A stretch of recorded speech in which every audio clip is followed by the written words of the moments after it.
So a lot of you guys probably know who Isiah Austin is. A lot of you guys will remember him from Baylor University, and a lot of you guys will remember why he had to pull out of the NBA draft a couple of years ago. But in this video, I'm going to be talking about where he is now. But before that, I'm just going to do a bit of a recap over what most people know about Isiah Austin. So Isiah Austin went to Grace Prep Academy in Arlington, Texas, and as a senior averaged 15 points, 11 rebounds, and 5 blocks per game. That was extremely impressive considering early in his high school basketball career he actually lost one of his eyes, so he was playing with one eye. And even with that disability, he was still the number 3 recruit in the nation according to ESPN. He declared for Baylor University, and in his freshman year he earned 3rd team All Big 12 and was on the Big 12 All Rookie team. On April the 4th, he got 15 points, 9 rebounds, 5 blocks, 4 assists and 2 steals in the NIT championship game, in which Baylor defeated Iowa by 20 points. And in 35 games, averaged 13 points, 8.3 rebounds, and 1.7 blocks. He declared for the NBA draft, but later returned to Baylor due to a shoulder injury. In his sophomore year, he earned Big 12 All-Defensive Team honors, and in 38 games, averaged 11.2 points, 5.4 rebounds, and 3.1 blocks per game in only 28 minutes.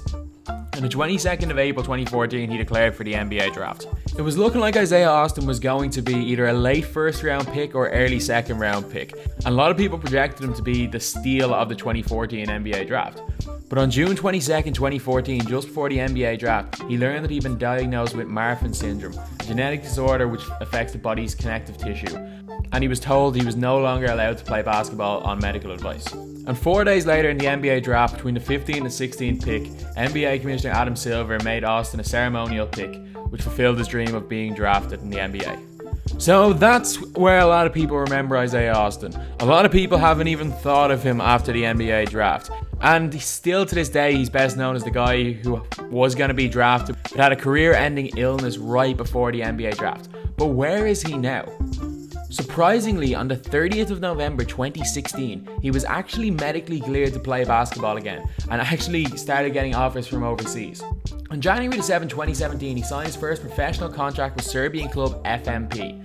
He made his debut for them on the 15th of January, recording 9 points and 4 rebounds in a 98-85 win. So he played 21 games with FMP. In 12 KLS games, which is the Serbian league, he averaged 7.6 points and 3.9 rebounds per game. And in 9 Adriatic League games, which is a league with teams based in countries that were formerly in Yugoslavia, he averaged 9.1 points, 3.2 rebounds, and 1.2 blocks per game in 9 Adriatic League games. So while they're not incredible stats, he was still a solid professional player. In July 2017, he joined the Rhinos of the Chinese NBL. In 16 games for them, he averaged 34.6 points, 13.4 rebounds, 2.8 assists, 1.1 steals, and 4.3 blocks per game, which is an incredible stat line. But one thing to note is that the NBL is not the top league in China. And that's one of the things that a lot of people are mixing up. A lot of people are saying that he did all that in the CBA. He actually did it in the 2nd tier in China, but it's still incredibly impressive. It is still a professional basketball league. In September 2017, the National Board for Basketball in the Philippines began the process of including Austin for their men's national team to be considered as a naturalized player in the future.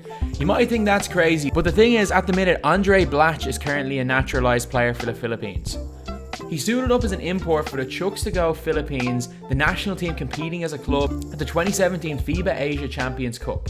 They finished the tournament in 5th place, with Austin recording 37 points, 15 rebounds, 6 assists and 6 blocks in their final game of the tournament. So what does the future hold for Isiah Austin? It's very, very hard to tell. But I do have a feeling that at some stage Isiah Austin will be on an NBA roster. He still is 7'1", and if he regains the athleticism he had and he puts on a little bit of muscle, puts on a little bit of weight, I think he definitely will be on an NBA roster. And even if he doesn't make a final roster, I think he'll be at least given a chance in pre-season in Summer League with a team to impress. And obviously if he does well there, he might get a chance in the NBA. So it's very hard to tell, but I would be shocked if Isiah Austin doesn't sign even a short-term NBA contract in the future, probably this season. So anyway, that's the video. Thanks for watching. Please like, comment, and subscribe.